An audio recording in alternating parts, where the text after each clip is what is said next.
Selamat hari Sabat. Senang sekali pada hari Sabat ini, walaupun kita hanya beribadah di rumah, tetapi saya percaya kita boleh terberkati lewat ibadah di hari Sabat yang kudus ini. Baik, sebelum kita mempelajari firman Tuhan, mari kita tunduk kepala, kita berdoa.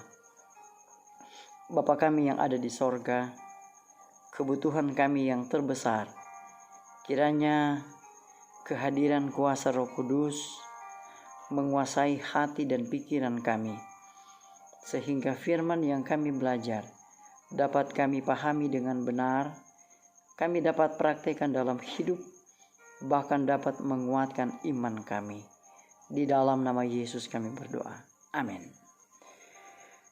Pada hari Sabat ini, topik khotbah saya adalah bagaimana cara menghadapi virus corona atau COVID-19. Ayat tema yang menjadi dasar khotbah saya pada hari Sabat ini saya ambil dalam kitab Perjanjian Baru, dalam kitab Lukas pasal 21 ayat yang ke-11. Nah, mari kita baca ayat ini. Apa yang dikatakan di dalam ayat ini? Dan akan terjadi gempa bumi yang dahsyat, dan di berbagai tempat akan ada penyakit sampar dan kelaparan, dan akan terjadi juga hal-hal yang mengejutkan dan tanda-tanda yang dahsyat dari langit. Nah, saudara-saudara,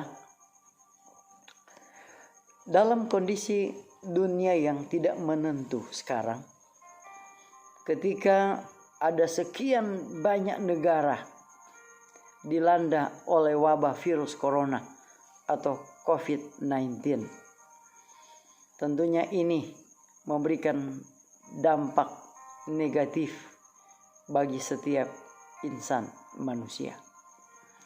Saya baca dalam salah satu sumber di internet, dalam World Matters Info, ada sekitar 2.180.000 yang terjangkit atau positif. Kemudian yang meninggal ada sekitar 145.147.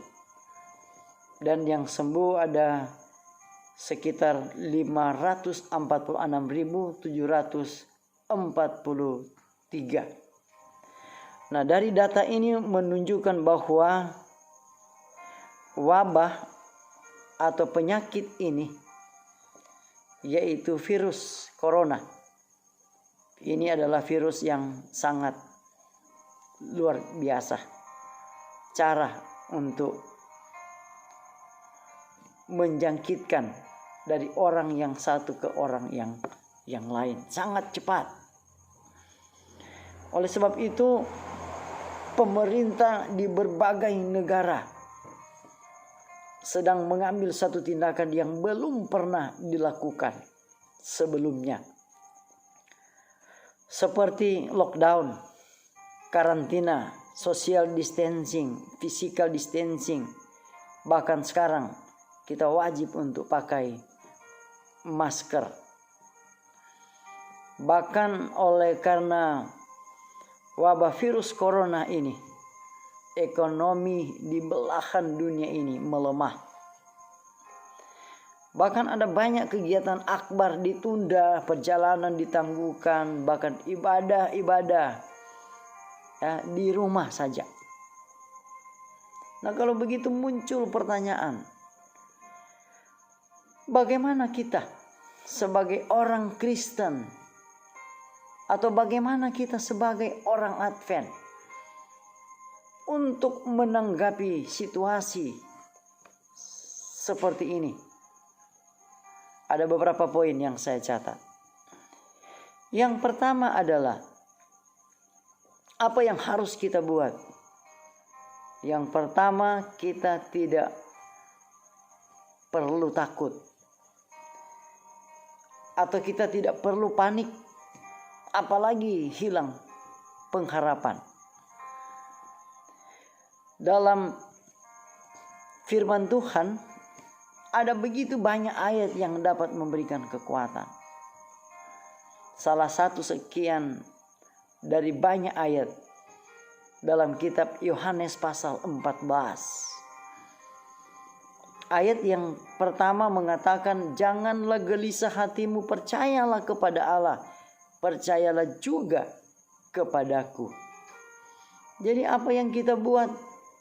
Ayat ini katakan jangan kita gelisah atau kita takut, panik, apalagi hilang harapan. Tetapi kita harus percaya kepada Tuhan.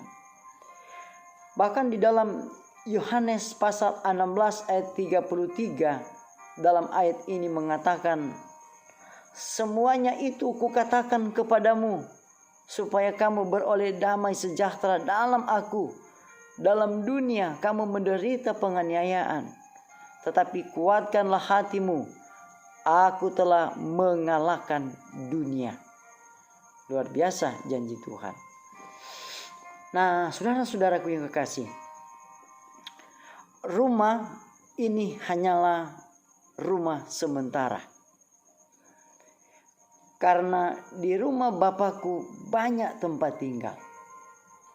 Dalam ayat 2, dalam buku yang sama, pasal yang sama, ayat 2 mengatakan, di rumah Bapakku banyak tempat tinggal. Jika tidak demikian, tentu aku mengatakannya kepadamu, sebab aku pergi ke situ untuk menyediakan tempat bagimu. Luar biasa janji Tuhan.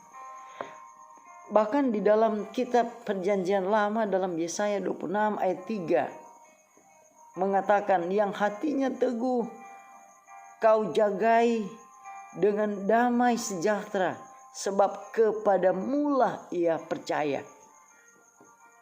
Luar biasa. Suatu janji yang menakjubkan. Jika kita percaya kepada Allah, Dia akan memberikan kepada kita kekuatan untuk melewati ujian ini. Ya, boleh dikata virus corona yang melanda dunia ini adalah sebagai ujian iman kita. Dalam 2 Timotius 1 ayat yang ke-7 memberikan jawaban. Sebab Allah memberikan kepada kita bukan roh ketakutan. Ya, luar biasa. Jadi ayat ini mengatakan bahwa sebab Allah memberikan kepada kita bukan roh ketakutan. Banyak orang di sekitar kita yang ketakutan, panik, hilang harapan. Tetapi Allah tidak memberikan kepada kita roh ketakutan. Roh seperti apa yang Allah berikan kepada kita?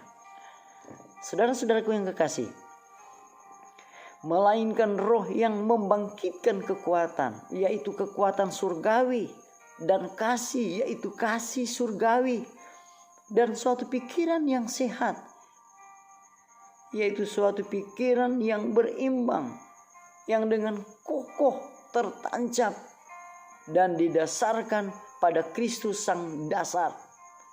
Dengan ini kita akan berhubungan dengan Allah dan mengikuti arahan dari pemerintah.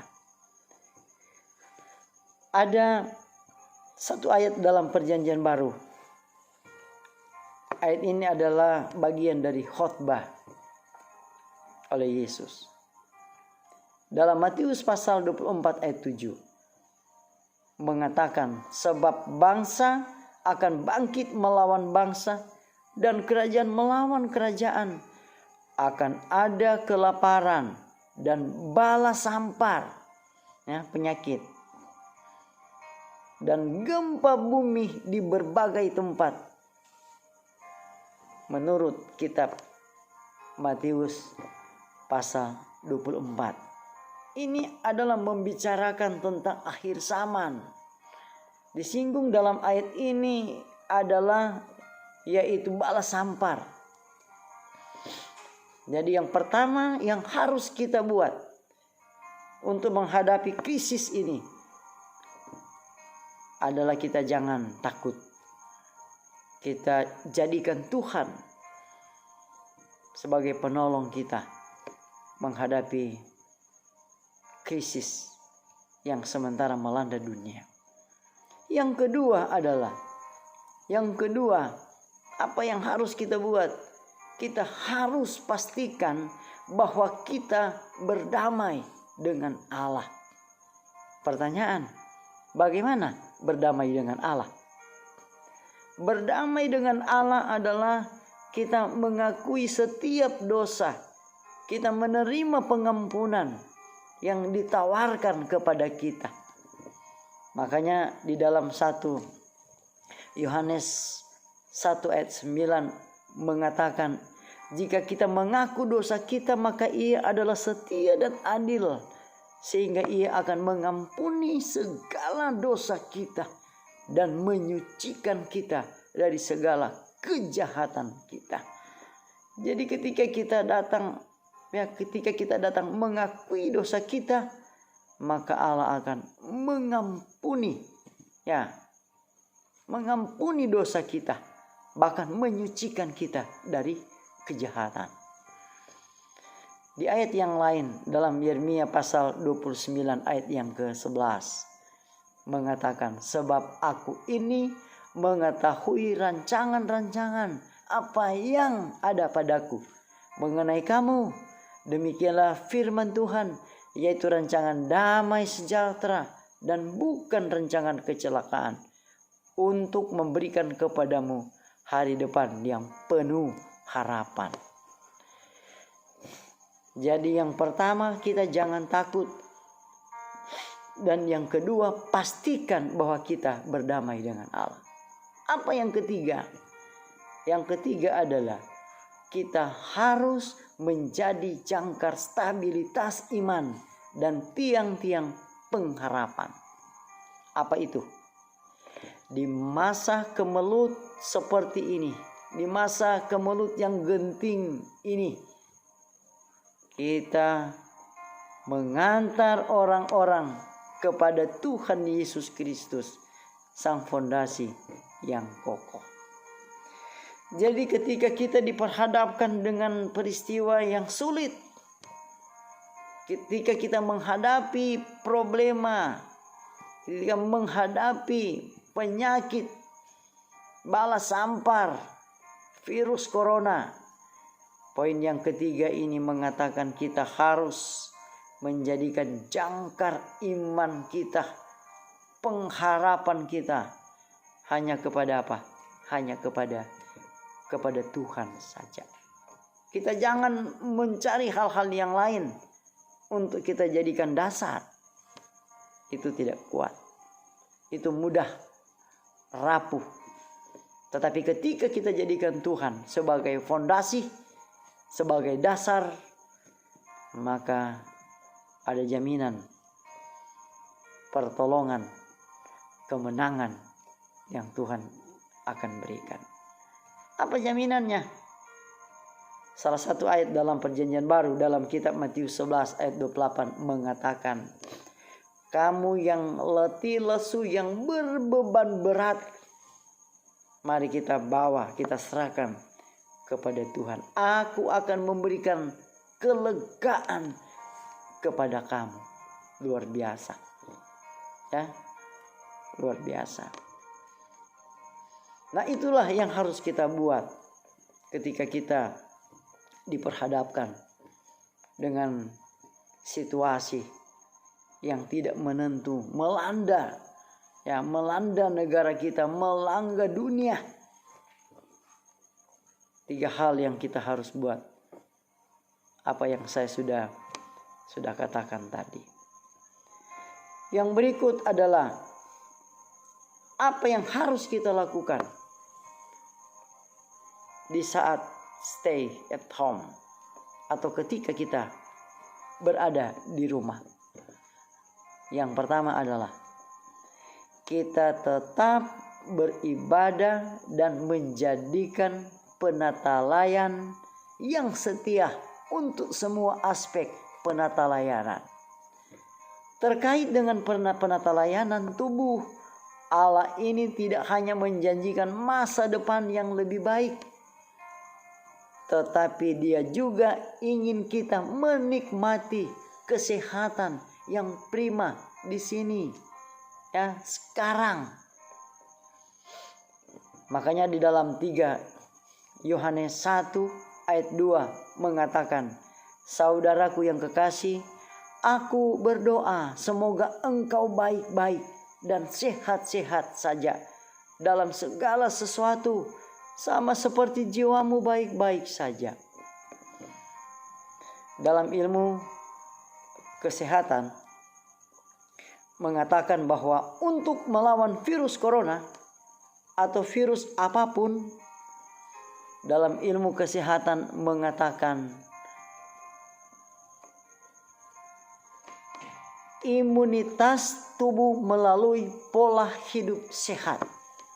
Jadi ada imunitas tubuh, ada kekebalan tubuh, ya, ketahanan tubuh melalui apa? Melalui pola hidup sehat.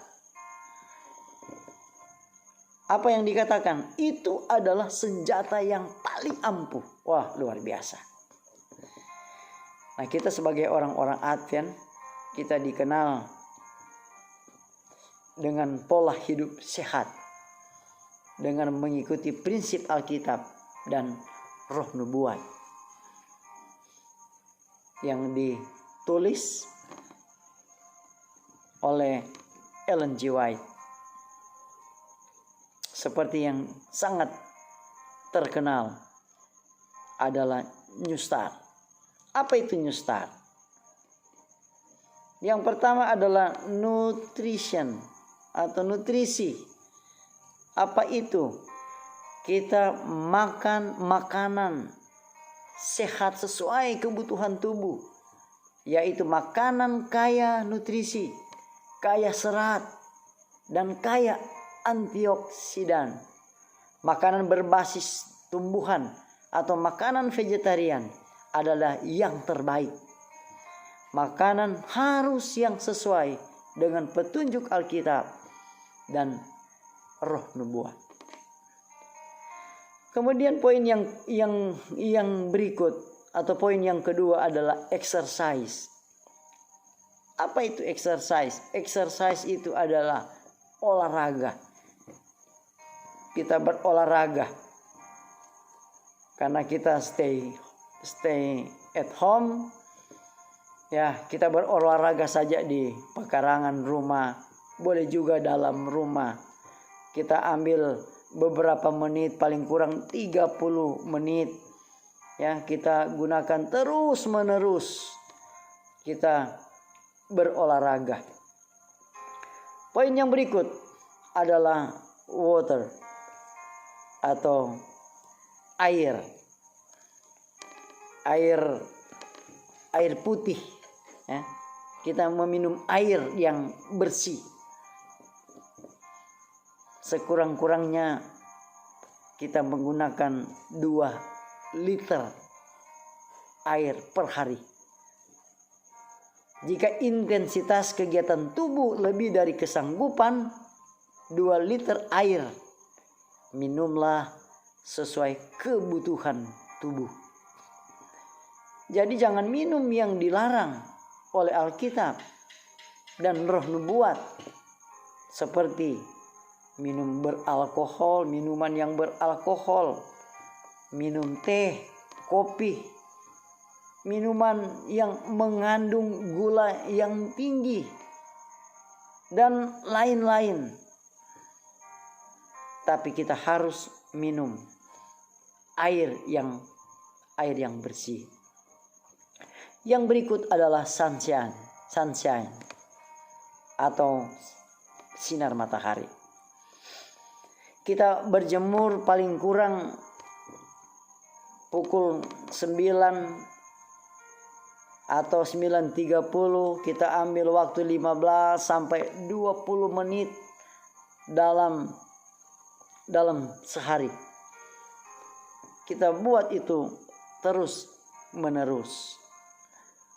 Poin yang berikut adalah temperance atau bertarak.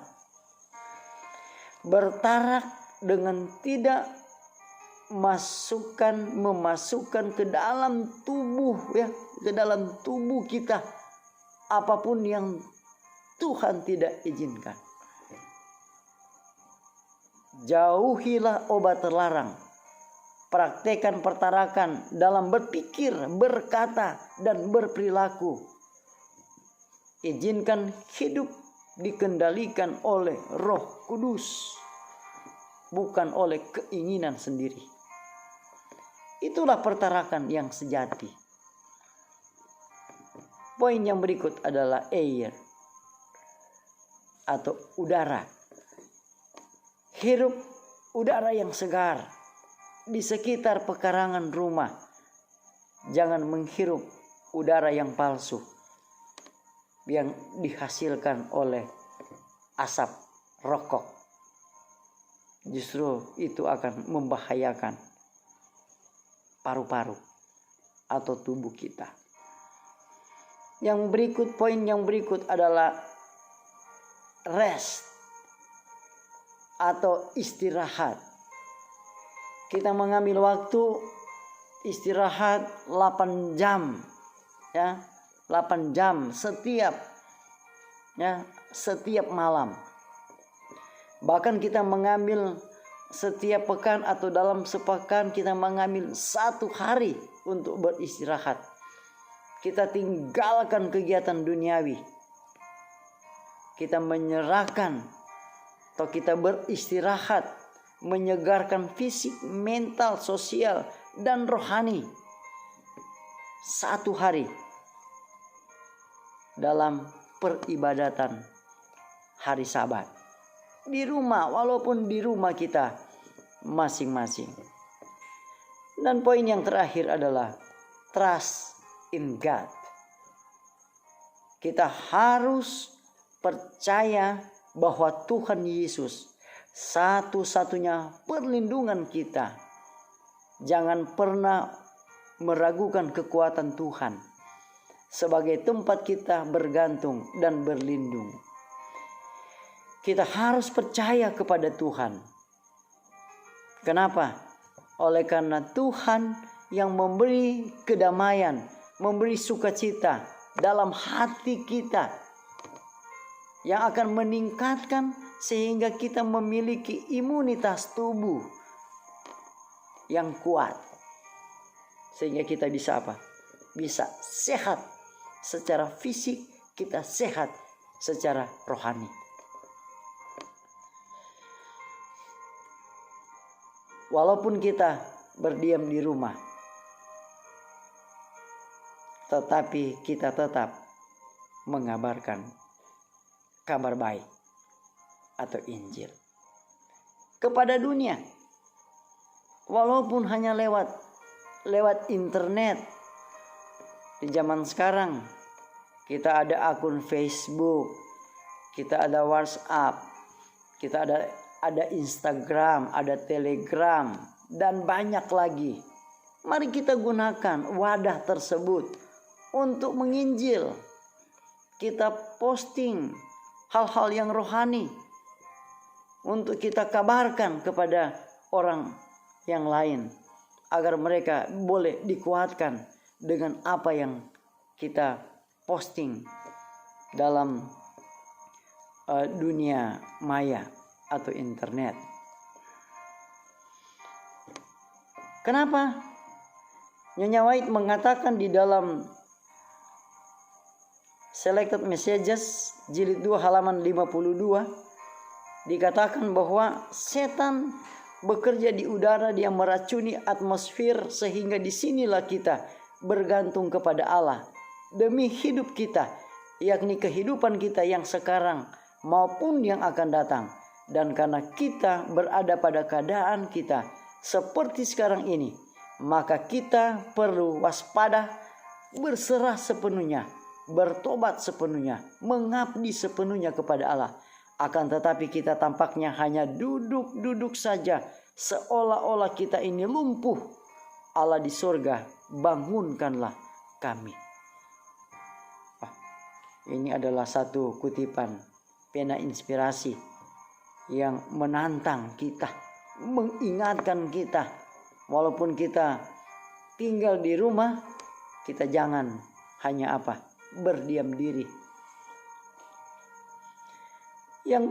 Poin yang berikut adalah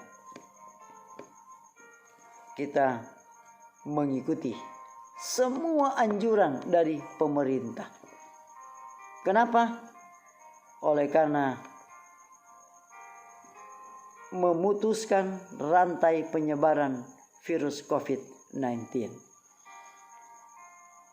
melalui stay home, tinggal di rumah.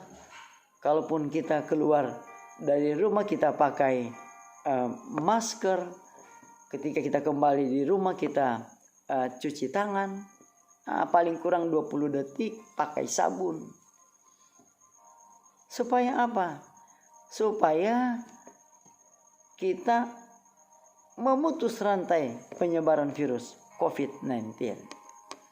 Nah, saudara-saudaraku yang kekasih, kita telah belajar beberapa poin untuk kehidupan kerohanian kita sebagai umat-umat Allah di hari Sabat yang kudus ini.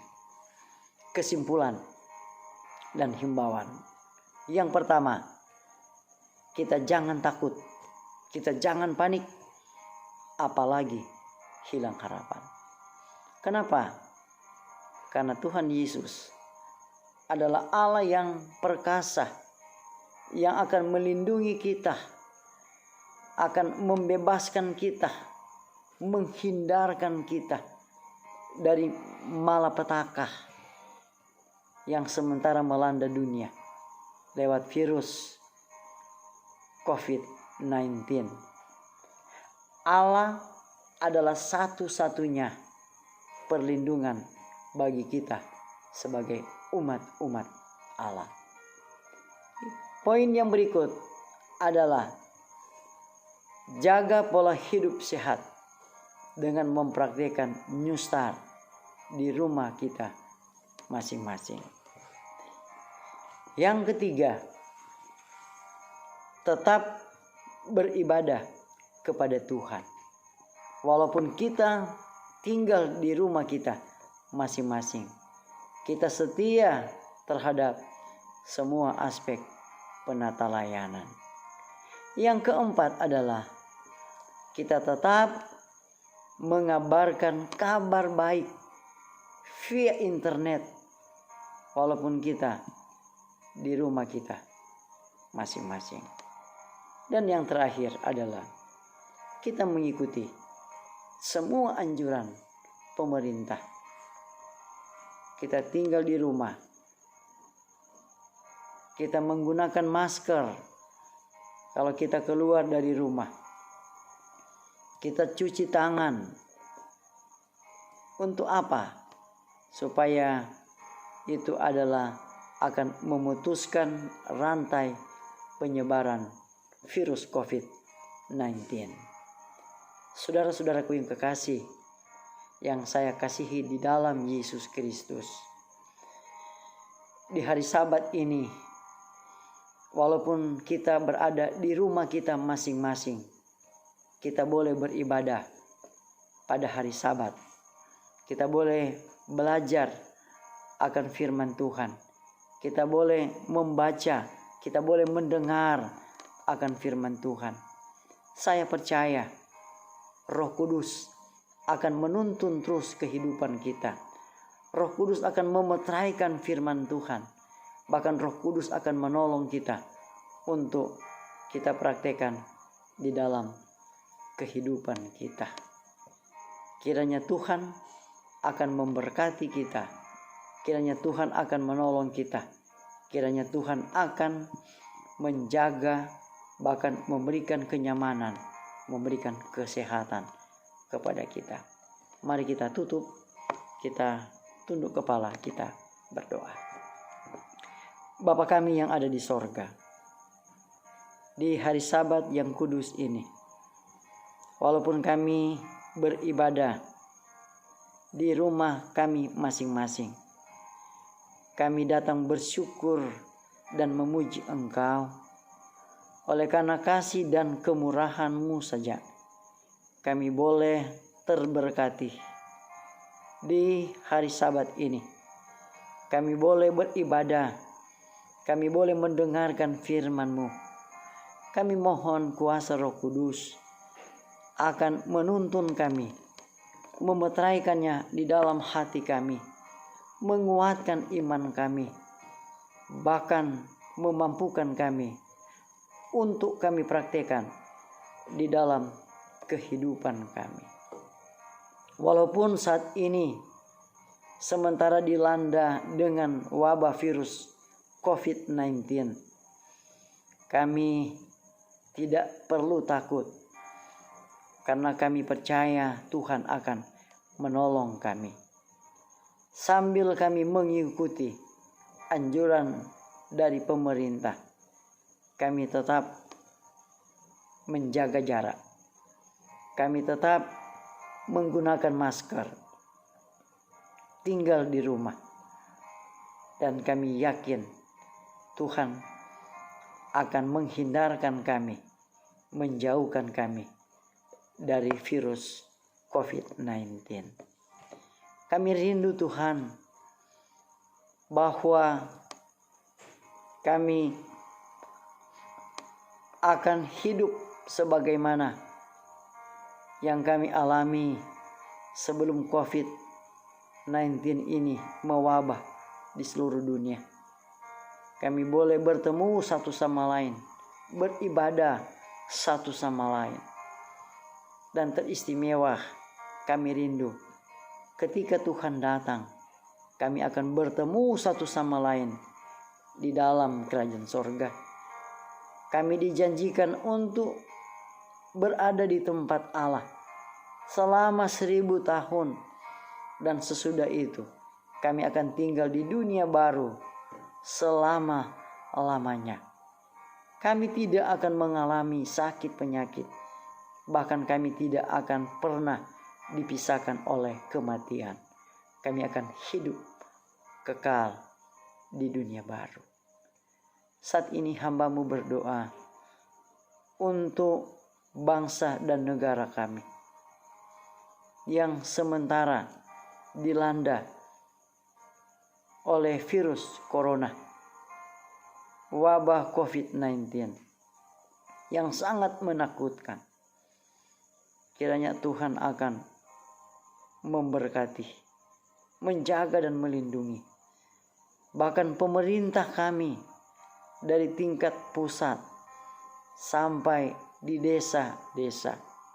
Teristimewa desa kami yang kami cintai, yaitu desa Tompasok Baru 2. Kiranya Engkau berkati Bapak Hukum Tua agar diberikan hikmat akal budi, agar dapat memberikan kenyamanan kepada masyarakat, bahkan akan hidup dengan penuh keadilan, kenyamanan, dan teristimewa memiliki kesehatan. Kami yakin Tuhan akan menyelesaikan semua persoalan ini. Hamba-Mu berdoa juga para dokter, perawat di bidang kesehatan. Kiranya Engkau lindungi mereka. Mereka dengan tulus, dengan penuh pengorbanan, mereka merawat pasien yang sudah terinfeksi dengan virus corona. Walaupun mereka mempertaruhkan nyawa mereka, Tuhan berkati mereka. Ketika semuanya ini terselesai, kami bersuka cita di dalam Tuhan. Terima kasih Tuhan. Engkau adalah Allah kami. Allah yang sangat luar biasa. Yang selalu membentengi kami, menjaga dan melindungi kami. Terima kasih Tuhan. Inilah doa kami. Tolong ampun dosa kami yang banyak. Di dalam nama Yesus Juru Selamat dan Penebus kami. Amin. Saudara-saudaraku yang kekasih, pada hari Sabat ini kita telah beribadah walaupun hanya di rumah saja. Tapi saya percaya kita boleh terberkati lewat kebenaran firman yang kita sudah belajar bersama-sama. Sampai bertemu, sampai jumpa pada acara-acara ibadah yang lain. Kita boleh belajar lagi bersama-sama akan firman Tuhan. Terima kasih. Shalom. Selamat hari Sabat dan Tuhan memberkati.